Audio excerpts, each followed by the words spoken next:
Assalamualaikum warahmatullahi wabarakatuh.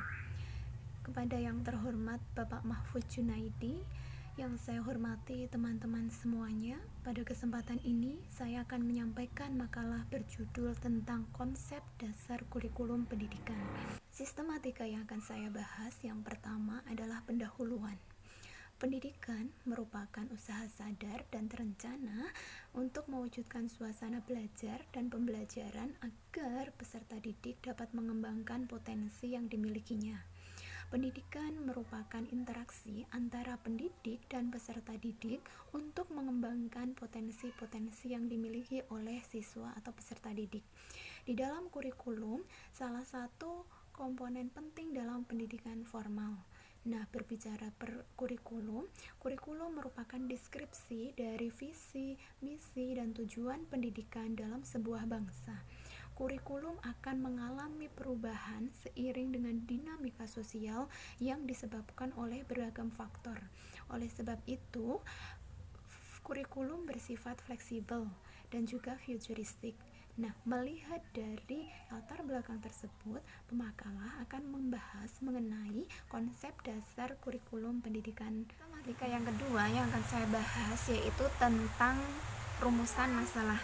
Rumusan masalah yang pertama yaitu tentang apa pengertian kurikulum. Yang kedua, tentang bagaimana konsep kurikulum. Dan yang ketiga adalah tujuan dan karakteristik kurikulum pendidikan agama Islam. Sistematika yang kedua yaitu terkait dengan pengertian kurikulum. Kurikulum berasal dari bahasa Latin yaitu currere yang berarti berlari di lapangan pertandingan. Menurut pandangan ini, kurikulum merupakan arena pertandingan tempat siswa bertanding untuk menguasai keahlian-keahlian untuk mencapai garis finish yang ditandai dengan pencapaian atau pemberian ijazah. Nah, kurikulum dilihat dari pendapat para tokoh, salah satunya adalah Nasution yang mengatakan bahwasanya kurikulum merupakan rencana yang disusun untuk melancarkan proses belajar mengajar di bawah bimbingan dan tanggung jawab sekolah. Nah, pengertian lain tentang kurikulum juga terdapat dalam Undang-Undang Sisdiknas atau Sistem Pendidikan Nasional, yaitu di nomor 20 tahun 2003. Pada pasal yang pertama, kurikulum juga bisa dilihat dari 8 aspek. Yang pertama adalah kurikulum sebagai rencana pembelajaran. Yang kedua, kurikulum sebagai mata pelajaran atau mapel. Yang ketiga, kurikulum sebagai hasil belajar. Yang keempat adalah kurikulum sebagai pengalaman belajar. Yang kelima adalah kurikulum sebagai sistem produksi. Yang keenam, kurikulum sebagai bidang studi. Yang ketujuh, kurikulum sebagai reproduksi kultural. Yang kedelapan adalah kurikulum sebagai rekonstruksi sosial. Pembelajaran sebagai hasil antara interaksi antara guru, siswa, materi seringkali tanpa disadari dipelajari siswa meskipun hal tersebut tidak direncanakan.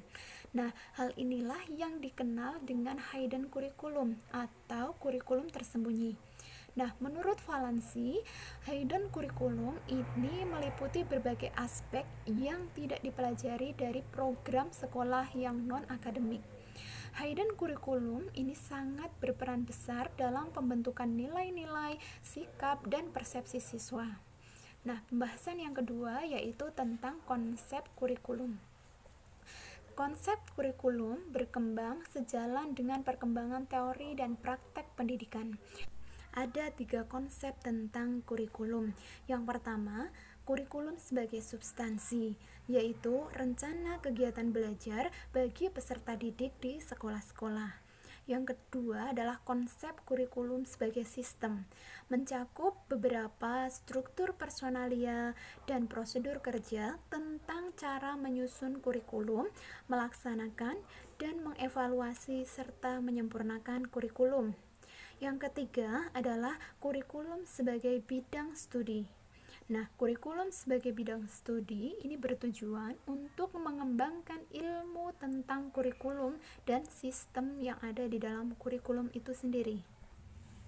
Pembahasan yang terakhir yaitu tentang tujuan dan karakteristik kurikulum pendidikan agama Islam. Nah, kurikulum disusun untuk mewujudkan tujuan pendidikan nasional dengan melihat beberapa tahap perkembangan siswa dan disesuaikan dengan lingkungan, kebutuhan pembangunan nasional, dan perkembangan ilmu pengetahuan dan teknologi.